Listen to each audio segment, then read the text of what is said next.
العالمين والصلاة والسلام على محمد وآله وصحبه أجمعين. باجي بشغني كنونتو.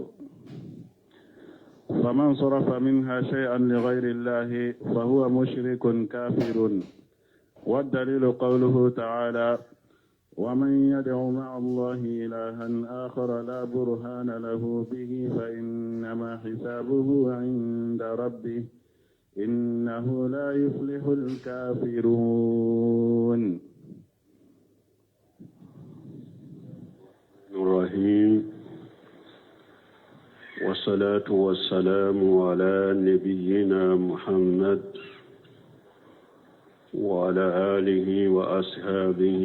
وسلم تسليما كثيرا.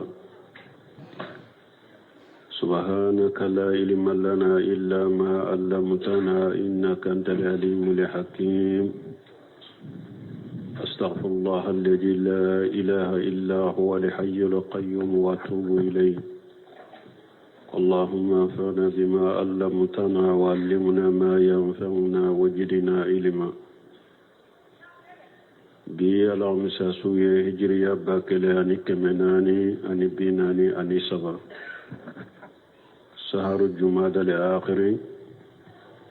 نيني هجرا سانكال وورنا بسويني وطن ولون فلانا دي ميلادي نصاروكا جاتي با فلاني مغاني فلا سانكالو فلو بسويني ومغاني أمبي داودا بومو مسجد الرجاء وامبو كونو درسوا بي شيخ الإسلام محمد بن عبد الوهاب أكا كتابو كونو ثلاثة أصول بوندا مبي يرو من كلنا فمن صرف منها شيئا لغير الله فهو كافر وهو مشرك كافر. نينكما بيساقي كتا يرو جمع درسو تمني باتون نوني يو أي باتون نوني يو ديفو ميني الدعاء والخوف ورجاء والتوكل ورقبة ورهبة والقصور والخشية والإنابة والاستعانة والاستعاجة والاستغاثة والجبه والنذر وغير ذلك من أنواع العبادات التي أمر الله بها كلها لله تعالى. أكم بنونو بدما منو فلنيني نونو كلن كلن فمن صرف منها شيئا لغير الله نونو كلن كلن نمو منو دو يرولا نو دو يرولا مينت علي وهو مشرك كافر. أي مشرك ده أي كافر ده. والدليل قوله تعالى: ومن يدعو مع الله إله آخر لا برهان له به فإنما حسابه عند ربه إنه لا يفلح الكافرون. وفي الحديث: الدعاء مخ العبادة. والدليل قوله تعالى: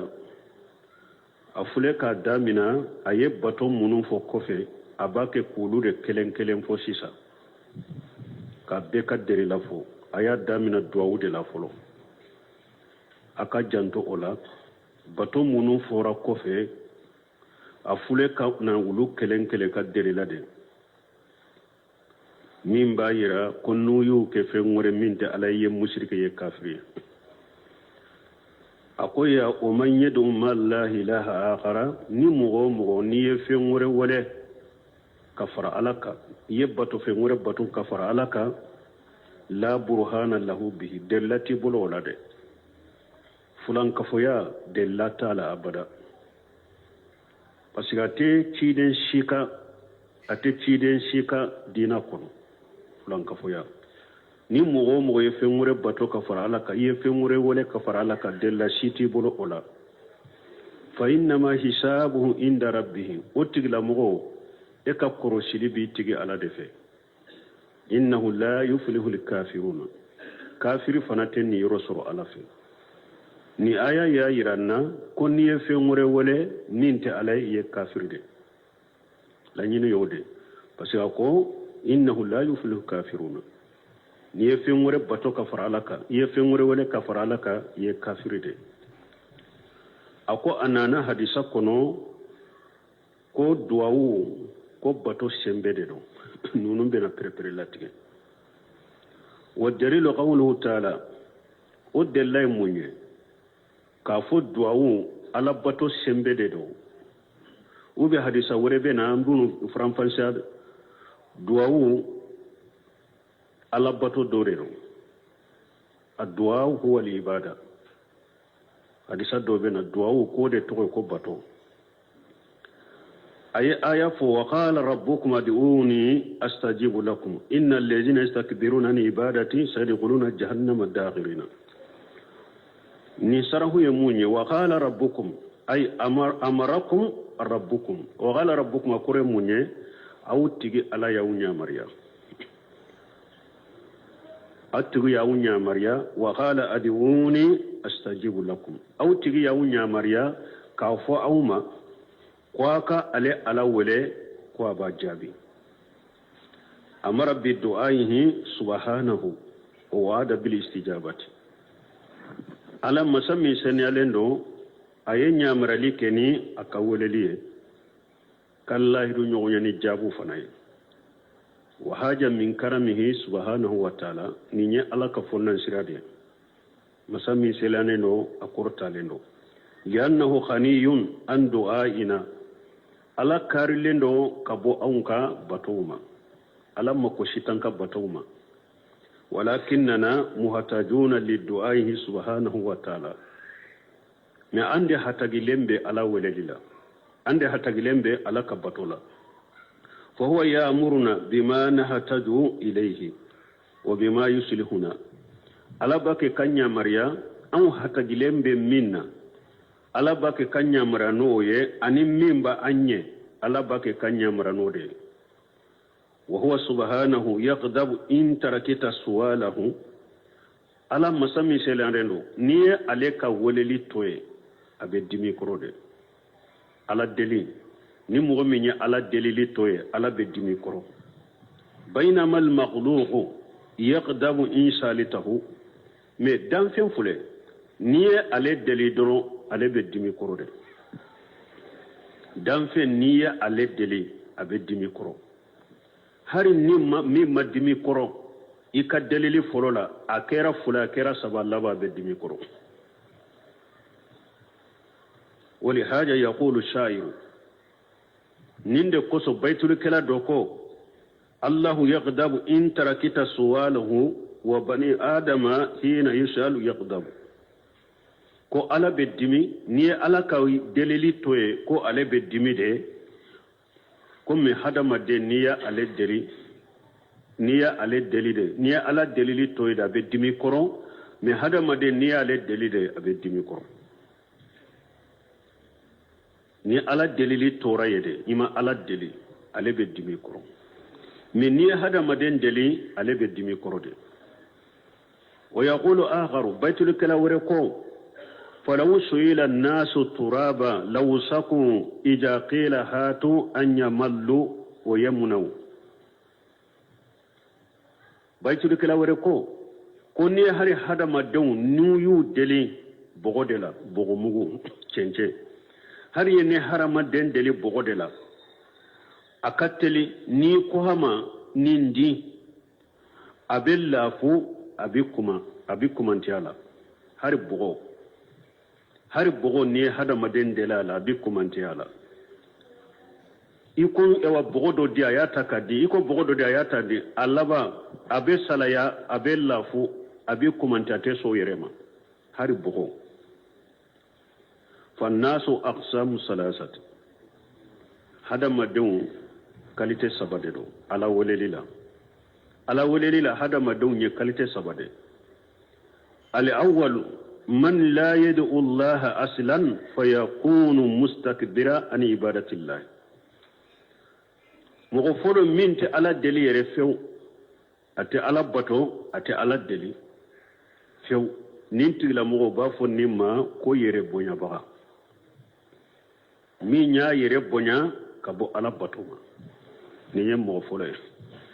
asani man yad'u Allah walakin yad'u ma'ahu ghayruhu fayakun mushrika mo fulanna ale be ala walade abake kala bato de ne abe fengore wale kafara alaka abe fengore bato kafara alaka nimbeke mushriki de nin togoye ko mushriki ni nyem mo kalite fulanna asalisu sabanna من يدعو الله مخلصا له دعاء فهذا هو الموحد مغكلت سبنا من بي على كلمة ودبله علي باكا باتو انا كوللي ابا بكلاش على كلمة ودي اتفهم باتو كفراكا اتفهم ولي كفرالكا نين تغو كو توحيد تيغي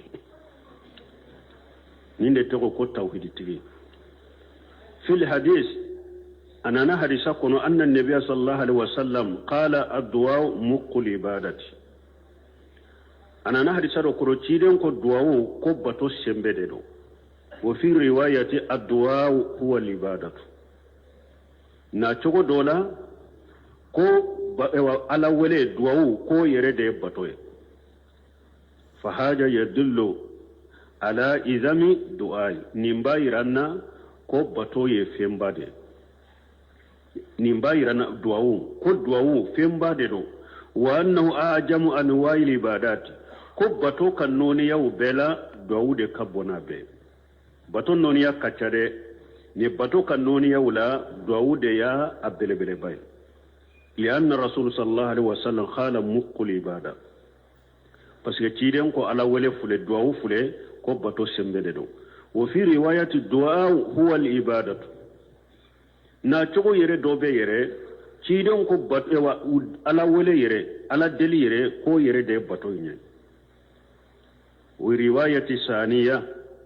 asahu min riwayati du'a muqul ibada wal mana wahidu min riwaya fulanna ode sahlen do kateme riwaya foloinka mana kafo addu'a huwa al ibada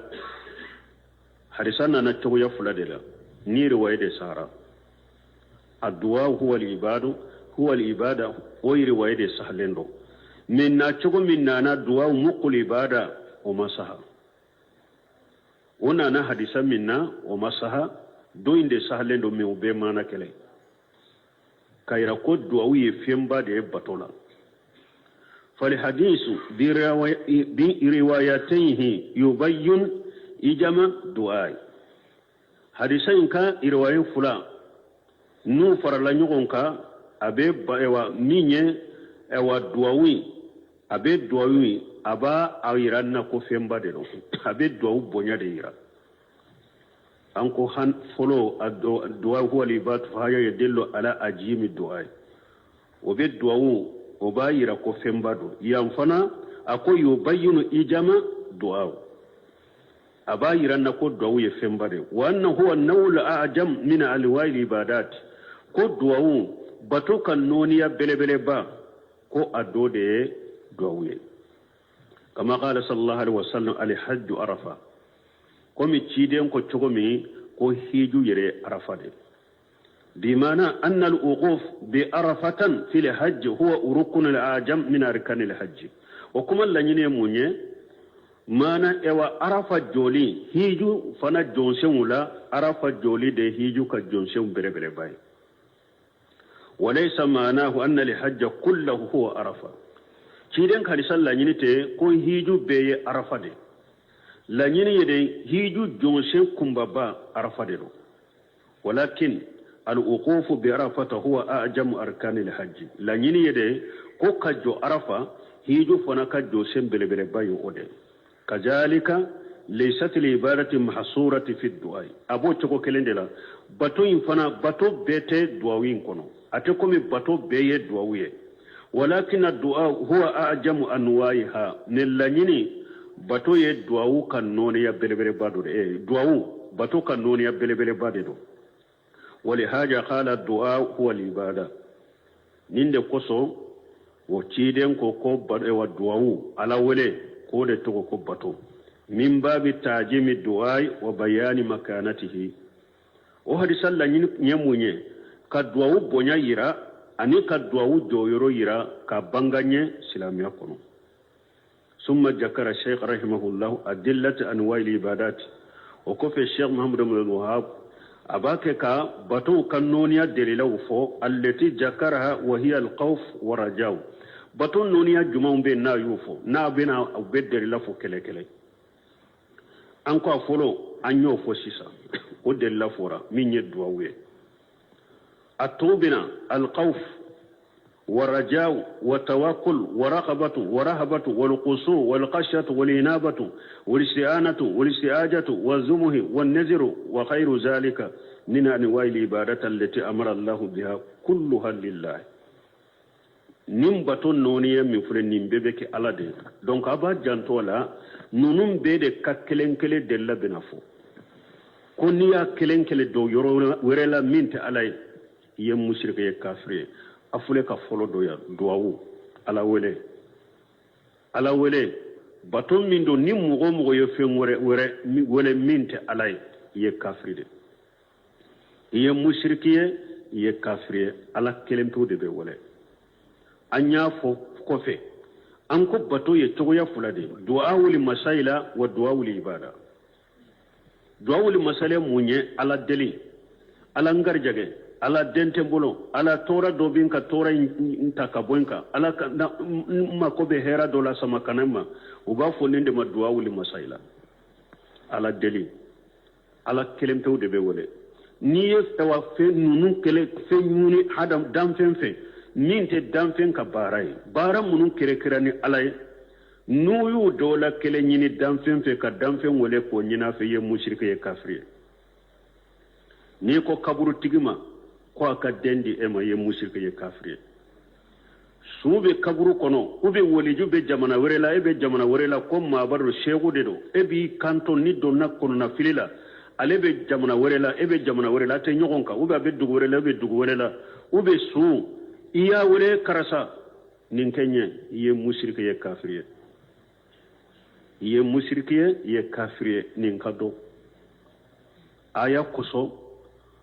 ni ala ko anta min aya minna ni ala ko wa qala rabbukum ad'una astajibu lakum innal ladhina yastakbiruna an ibadati sayadkhuluna jahannama dakhirina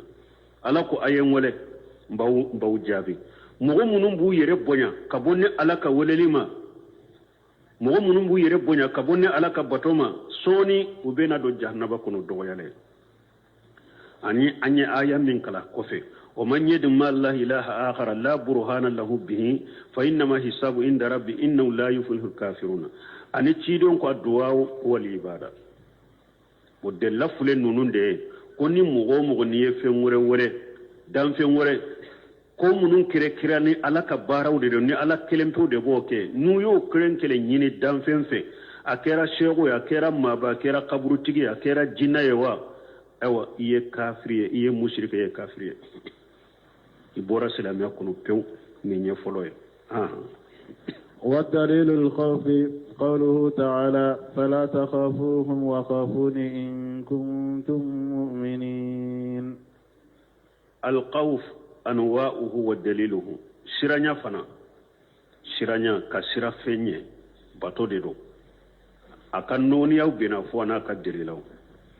والدليل الخوف قوله تعالى فلا تخافوهم وخافون إن كنتم مؤمنين. دلت جمان بايرانا ko siranya ka sira fenye ko bato de do ko siranya e bato de ka sira ala nye bato de do o de lay jumay ala ko fala taghafuhum akwa kana siru nye de wa ghafuni in kuntum mu'minina ay siranya ala de na ye mu'mini mi siranya e bina pepere latike al khawf naw min anwa'i al ibadat wa huwa ibadatu qalbiyya siranya bato kanoniya do de do mesiranya ye bato minye dusukun bato de ya ale dusukun bato de siranya ye wa kadhalika al khawf wal khashyatu wa raqabatu minye siranya wal khashyatu ani yere majigi wa raqabatu ani ewa kikanu kata alama wa rahabatu ani kasirala ka jangata kur warajaw ani kai jigida alaka wa tawakkul ani ka ewa ika koda alaka kullu hadhihi ibadatu qalbiyya nunun be yeddu sukum bato de nunun be abe dusukun bato wal khawf kore munye huwa tawaqqul makruh mana hadamade ni be sira ko jugu do kaniso ni be sira i joro lendo ko do koro minye ko jugu ko abeni so joro min bi so dusukun kono uba fo de ma ko khawfu wa huwa nawan me chogo ya fulade do khawfu ye chogo ya fulade khawfu li ibadatun wal khawfu tabi'i ها والخوف تبعي التبعي الخوف التبعي تو يا فلارو خوف العباده سيرانيا دوبي ويباتوي سيرانيا دوبي على يحد مدني ودا التبعي وبافو على يحد مدني سيرانيا ميندا وتو يا فلادو النوع الأول خوف العبادة حاجة صرفه لغير الله شركه سرانيا من يبطو سرانيا نيو او سرانيا دو يورو ويرلا مينت علي يمشركي ولا وذلك بأن يخاف خير الله فيما لا يقدر عليه إلا الله خوف العبادة مني يكسر على تناني كسر على تناني fendo akana fendo kila femmin ni fente sala ni alate ka anya khafu ahadan anya muraduhu misalila e kasira kafo shegu do ni man nin kai ube ni man nin fo abimbana nin kaburu tigi ni man nin fo ni man nin ke abimbana mana kasira ko dan fendo akana ta ebana bon min ye banaliye ka hada madem banaliye ala de ka baray ala de be banal latige kala se mugoma ni esrana mugonye ko ni man nin fo ube ni man nin kai abim bana o ba fo ninde ma khawful ibada ni ye fulan ka fo yade aw an yaqbada ruhahu aw yumitu waladahu ube ni esrana ni karasa fulani ni pema sina fulani ni ne man nin kai ni ne man nin fo aye akanata nimina ubi akanata kanden faga kama yafalu kashiru min al-juhal komi jahili chaman bake chogomi yaghafuna ala hamli zawjatihim jahili chaman be ni haru kam muso kono mado ubesira ukam muso kono idemmin bu kam muso in kono la ubesira okoro danfen do kanata tora shama wala auladihum min al-jinni ubesira ukaddum fana koro jinna kanata utoro na ka muso konomado abesira jinna kanata tora lase aleka muso aleka demma muso konola ube ademu nu nyere ba bolo abesira jinna kana tora siuma yaghafuna min as-sahara abesira dabalikelaw fana ye aw min al-mauta ube mugumunu jahil munu besira suunye فيعملون آمال الشركيات وبيت الشرك باروك لأجل أن يتخلصوا من هذا الخوف بروك كشي نسر نيما فهذا لا يقدر عليه إلا الله ونكم نفلني مغشي تسن نوننا ni alate al-amrad bana wal maut saya warijagu garjage wa qatl azali aniki i kas ewa shitige كيفها كيشيتك هذه أمور لا يقدر عليها إلا الله عز وجل نكون نفلني دام في شيء تسن نوننا على كلمة توته وكذلك إنجال لبركة أو خير ذلك أبو تقول لك كبركة جيجي فندولا كبركة جيجي فندولا وبن نوننا نغنا دام في كبارة نوننا على كلمة توته نوننا هذه أمور لا تكون إلا من الله نكون نفلني نونون تكفويني على كلمة توته مسمين كبا كورتالنو فإذا قاف أحدا في شيء لا يقدر عليه إلا الله فهذا الشرك أكبر بني إسرنا دام فندوي كو أكنا فندو لاشيما فمين فنا ni دام فين كبارة توي على كلمة توته بسولا bon ni yo fe masina ta kadi dan fe makasira kura kanu fe masina lasima wo ye shirkul akbar de fulan ka fo yakumba ba bi labo silamiya kono li'annahu sarafa an-nawwa min anwa'i al-ibadati li ghayri Allah azza wa jalla parce que fule ka bato ka noniya do ibese ka ibifule ka do yoro dola minte alay iya do ala tanala kalladhina yakhafuna min al-qubur kumi mogo munum be sira kaburu unye mogo munum be sira kaburu tigi unye wa min al-adriha anko quburu ani al-adriha faragu faran fancham min bunu nyogonche nu kan quburu ya kaburu shempulu kaburu tigi sumi be kaburu kono be siranye ali adriha yemunye ye kaburu mununjo kaburu jole ka bonjo ala ube ka kogo jola uba fode ma ali adriha mogo munun be sira kaburu unye ube kaburu jole unye o min ali jinni ani mogo munun be sira jinna unye o min sayatini ani mogo munun be sira shaytane unye anta masuhum bisu'i puru kanata kojugu lase uma aw an tanzilu bihim darara uru kanata tora do jiguka fayajhabuna yatakharrabuna ila hajil ashiya'i aw ubeta sa katabbato feunke nim fe masina uye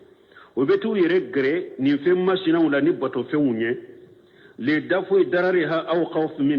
khawf minha puru ka tora nyone kabuka ube kasiranye haja shirku akbaru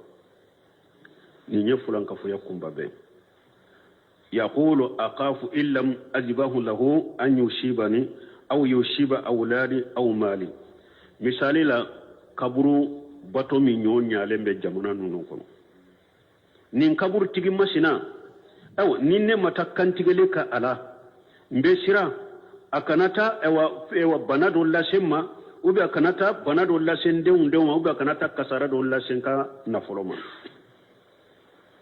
komu munum be sira kaburu tigu nya ni sego fulana nin kaburu tigi fulana nimmata kantigale kaye akana bana do lasima nimmata kantigale kaye akana tora do lasen dewma nimmata kantigale kaye akana tora do lasen kan na foloma wama asbaha zalika ni nunu na nyugoro ni nye fulan ka foya de ni tara suude la kaburu kono kabato fendama puru akana tora lase ema ube degundo bi eka dentembolo ube garjagete nela ube bana dobe nela ube an ka dugu sanji ko debe anla aw tara bato fendi sudoma nin kama ni nye fulanka foya kumba bade min ba la bo salam yakon akera sa tara bato fendi re sudoma puru aka fera do re samakana awma ka kantigale kay ube ka woru bila ka kaburuka ube etara kantigale ke sudo de ube kata woru bila ka kaburuka ko tora dobe eka ka tora intakabu eka ube ebe sira tora do kana esoro sankono nima kantigale se karasa ka suye sanka fitino ni masuba ubi sorode nima kantigale ke karasa ka suye sankono fitino bi densoro nima kantigale karasa ka suye fitina munumbe sankono masuba be se kay kana folo soro ni ye kantigale ke suye ninde kama ube ye wori dama ube ye bato do de kai fulanka foya kumba baru bora salam yakuno zalika kama qala qaumi hud nimbe komi hud kam on kawma chogome parce que hada maden chamambe jahili chamambe ubu bagade ko nima kantigale ke e wonni woliju ka kaburiye nima ni wolije ka kaburu so nima bato fendo dama abese ka tora lashima abese ka tora do lashi demma abese ka tora do sikanna foloma o fana be ke sababu lu beta bato fe unduma komi huda kam go ya fa chokomi in naqulu illa ataraka badu alihatina bisuwi ko huda ante foifo e bake ka kuma munun fo awun ka bato fe nunun do fule ka ko jugu do kila doro wode ka hakiri tiyan an ka bato fe ulu de fule ka ko jugu do kila yuhaddidunahu bi alihatihim wa yuqawwifuna bi alihatihim ubake ka huda baga kallasra ukabbato fewnya nima an kabbato few la gosili bila ubake kam nin fo kanko batoli dabila nimo bila ube ko jogo lo rasima de huda kam go yenni fo huda kabaga kallasra ukabbato fewma huda ko chogode qala inni ushhidullah akonne be alaken sere wa shahadu aw fanaka shere inni bari'u mimma tusrikuna min dunihi aw bake ka munun fara ala ka ne bari lembe ubema aw bake ka munun fara ala ka ne bari lembuma fakiduni jami'a summa la tunziruna awa awna ka bato fen aya ka ferew dabalin kama summa la tunziruni akani makono de ana ka bato fen be abe minke aya ka fere be faranya on ka be minke ne la ka kenna de akani makono ni hera bawde bolo ni tora bawde bolo abe minke aya kede ni te sirawunye ne te siraka bato fewunye utese ka tora la sene makoy inni tawakkaltu ala allahi rabbi wa rabbikum ni ka koda ala de ka نتيجي على أنا وتيجي على هذا هو التوحيد نين تقول كو التوحيد تهداهم كلهم هم وآلهتهم نوح هودا فنيوف وكدسيرا ومشركين نو كبتو فيهم هودا يو بكدسيرا أكو فين تاوبلو أو نكبتو فيهم بأتسي فويلا كوي تاوبلو na bese ka fenke nela ni fembe au bolon fula u kuraka ni makono de abi minke abe ka faranyo ka kake fakiduni summa la tunzirun fakiduni jami'a summa la tunzirun la tamhaluni bal min alana fakiduni akwa kan makono de sisa abe fere min tigen kama yake wala mu yaqdiru alayhi bi shay bal nasarahu Allah alayhi umashe ka foike hudala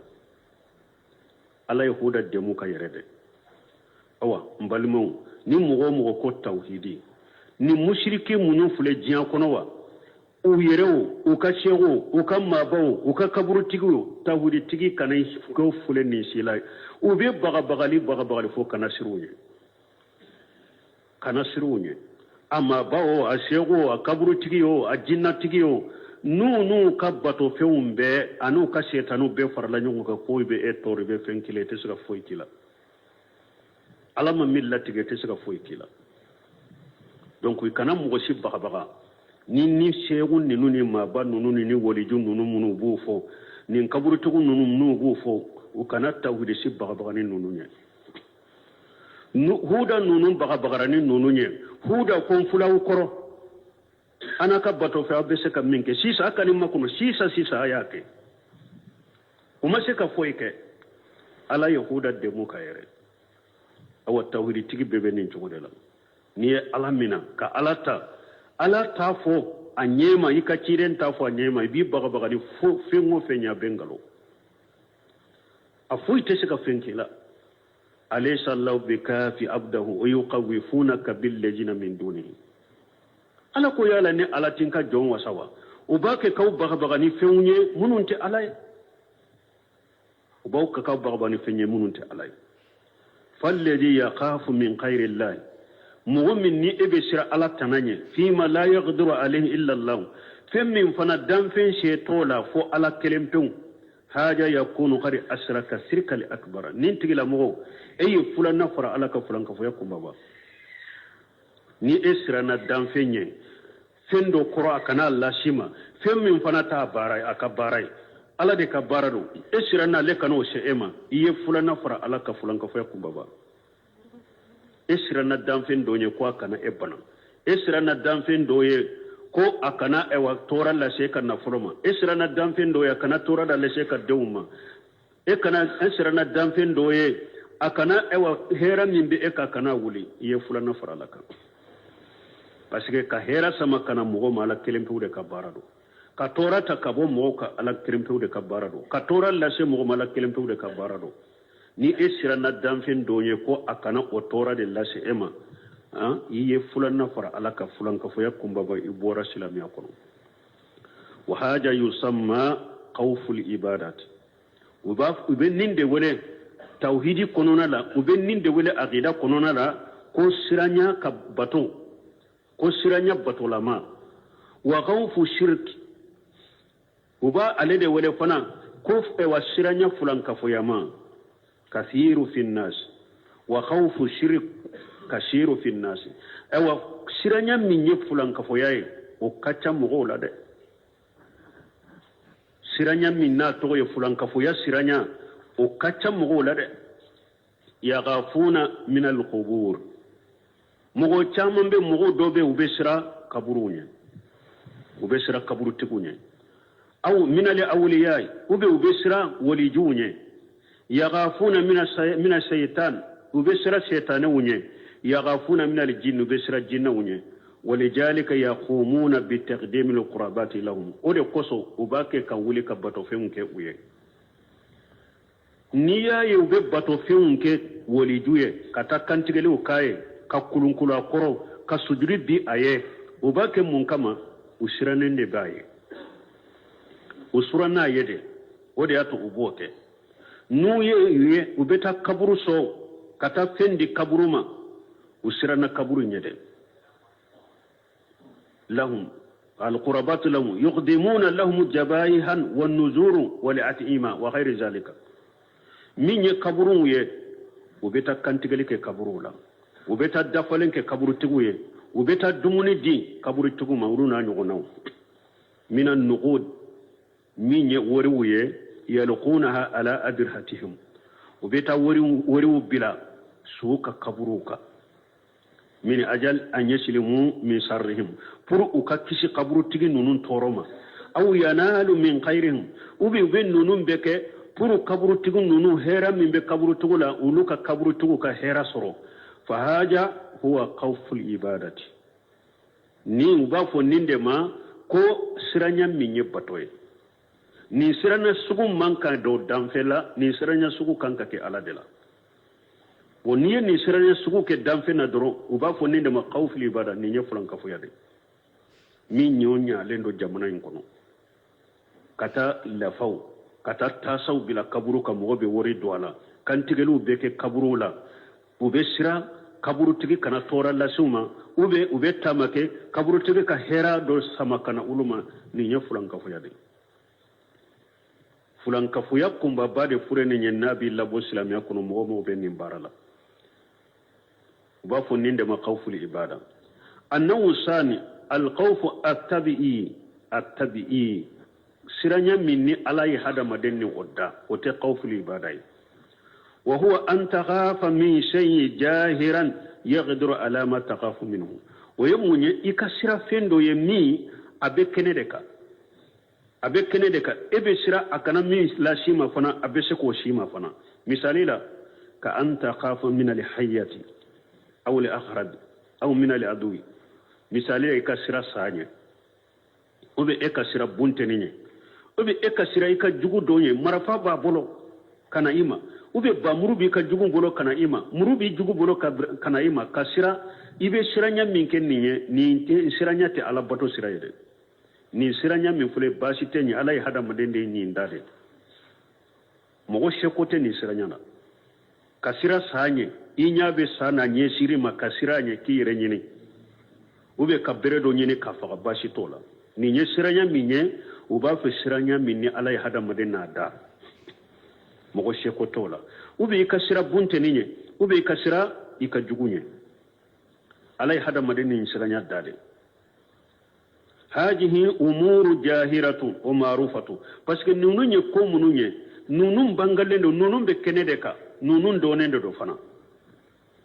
fal khawfu minha la yusamma shirka ni mogo mi sirana nununye ninte wole ko fulanka foya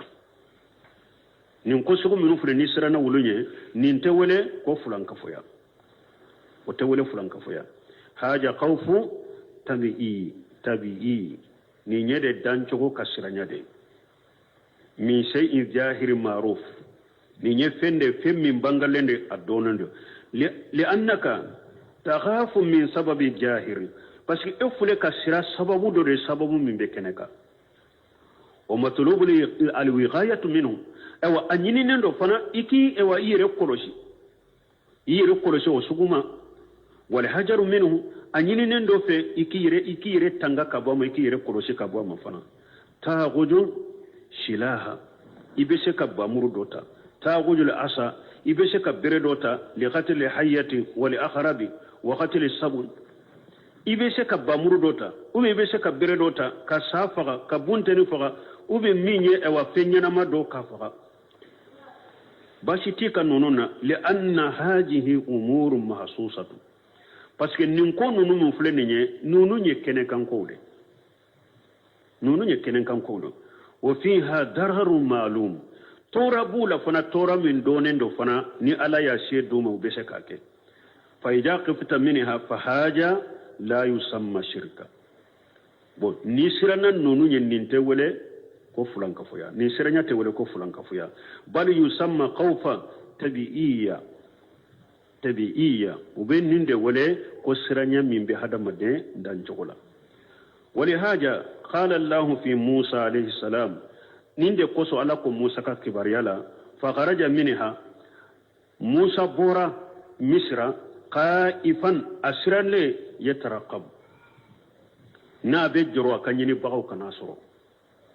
na be sira lajela ka korosilike akanyini bagaw kana na soro no ba faga parce que ya soro Musa ye misran ka ko botigan ka ye mo faga ula u farala nyogon ka kube Musa nyini ka faga Musa bora kata Madiana atato fo abe sira ulaje ka jatemina ke kar korosilike ukana na ko alela kamina wa haraba alayhi salatu wassalam ila Madiana Musa bolila alaka kisibaka bolla kata Madiana wa kana yataraqab akera be kurusilike wayagsa bisra an yalhaquhu kanata qala fa haja qawfu tabi'i ubafuni kaw wa tabi'i ubafuni ndene ma ko dancho ko siranya at-tabi'i lakin ta'allama al-insanu an yata'assama billahi من علي هذا مدل الدنيا تعلم الإنسان أن يتعصم بالله عز وجل علي هذا مدل الدنيا إكا يرتنغني علي ويأخذ بالأسباب إكا سبب فنمنا التي ترفع عنه ضررا سبب من بتورا يونيكا بويكا ويعتمد على الله عز وجل إكا قود عليك برمو دان تقوم من فلنين قوفي تبيئي من فلنين nin fana doni ke bagaw kon nin te fulan ka foya de men na kera sababu ye ki bale alaka wajibi do ma be haramu ye ka wirola na kera sababu ye khawfu tabi'i na kera sababu ye ki bale alaka wajibi do ma abe haramu ye ka wiro de la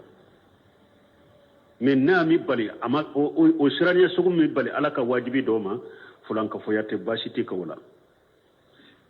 mais toujours ire sembe alala hari nin ko sugu ire sembe alala ika sababu mina ala yere sababu munu la daga yam nimbi ikisi mimbe nin ko sugu tora nyone ka boyka o sababu ke ika koda alaka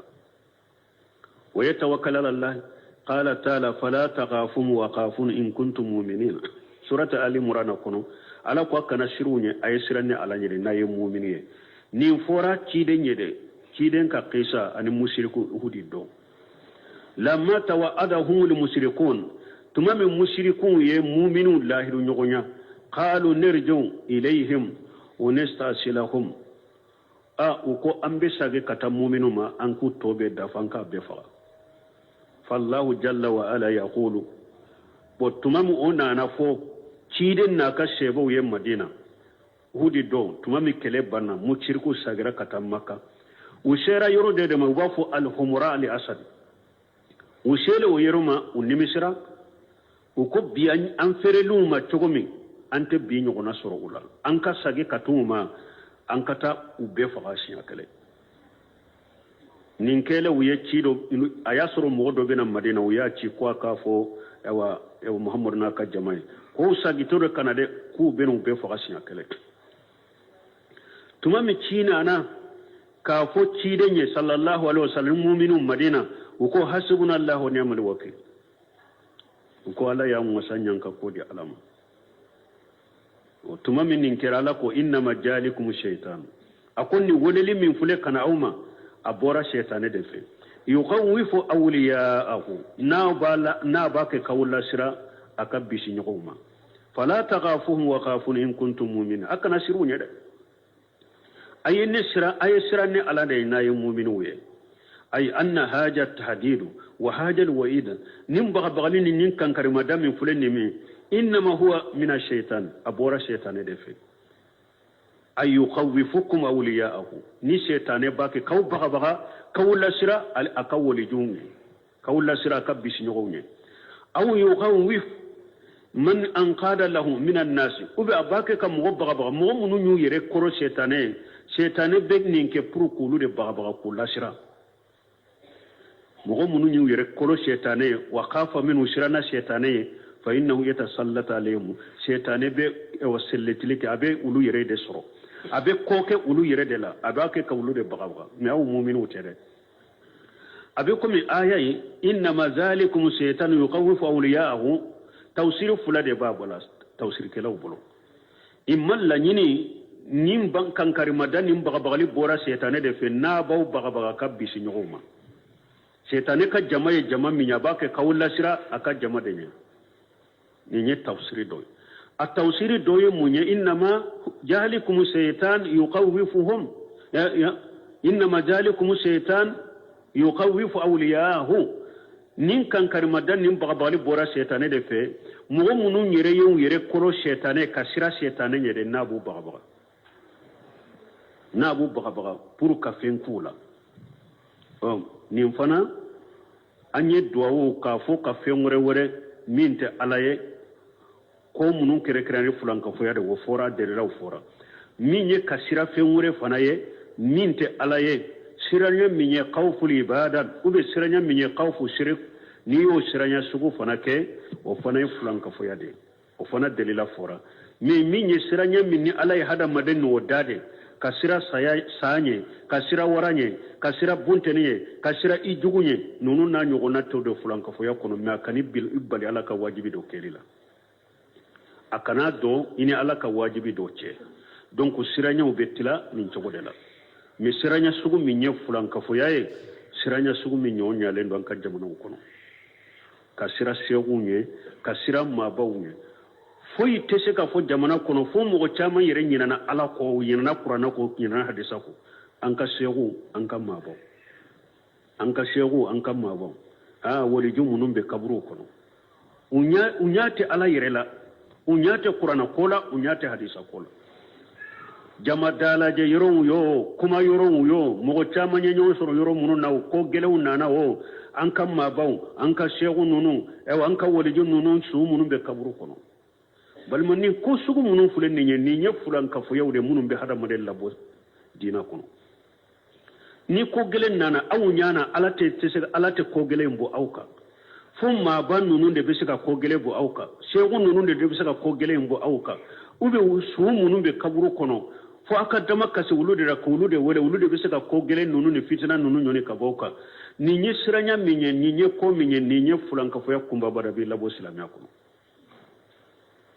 ube na ube degu minna jamana kono awu nyana fu itese kana ni hera ni segute fu itese kana ni hera ni wolijute fu itese kana ni hera jamana ma ni mabauta ni sumunum benumbe kaburu kono fanka ulude wole fanka damaka ulude law kana ni hera ka jamana bo deguna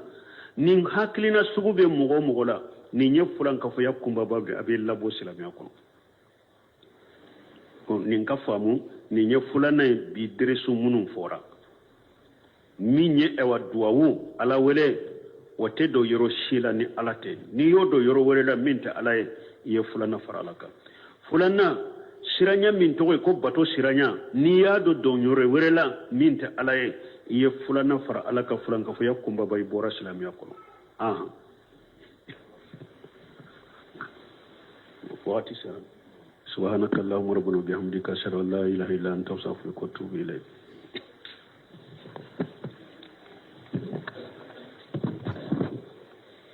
العالمين والصلاة والسلام على محمد وآله وصحبه أجمعين.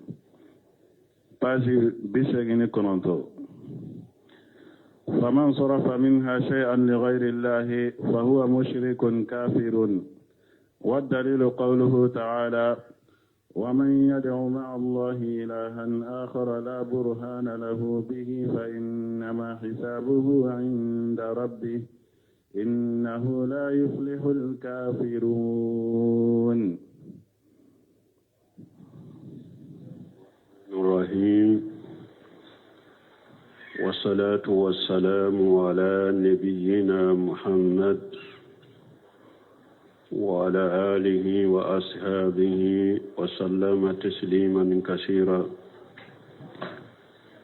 سبحانك لا علم لنا إلا ما علمتنا إنك أنت العليم الحكيم. أستغفر الله الذي لا إله إلا هو الحي القيوم وأتوب إليه. اللهم انفعنا بما علمتنا وعلمنا ما ينفعنا وزدنا علما. بي اللهم ساسوي هجريا باكلي أني كمناني أني بيناني أني سبا سهر الجماد الآخر نيني هجرا سانكال وورنا بسويني وطن ولون فلانا دي ميلادي نصاروكا جاتي با فلاني مغاني فلا سانكالو فلو بسويني ومغاني ambe dawda bugu masjid ar-raja wambo kono darasu be shaykhul islam muhammad ibn abdul wahhab aka kitabu kono salasatu usul bonda mi bi yoro min kalana faman sarafa minha shay'an li ghayri allah fa huwa kafiru fa huwa mushriku kafiru. nin kuma be sagi kata yoro juma dere sutte menne baton noni yaw aye baton noni yaw de fo minye الدعاء والخوف ورجاء والتوكل ورقبة ورهبة والقصور والخشية والإنابة والاستعانة والاستعاجة والاستغاثة والجبه والنذر وغير ذلك من أنواع العبادات التي أمر الله بها كلها لله تعالى. أكم بنونم بدما منو فلنيني نونو كلن كله فمن صرف منها شيئا لغير الله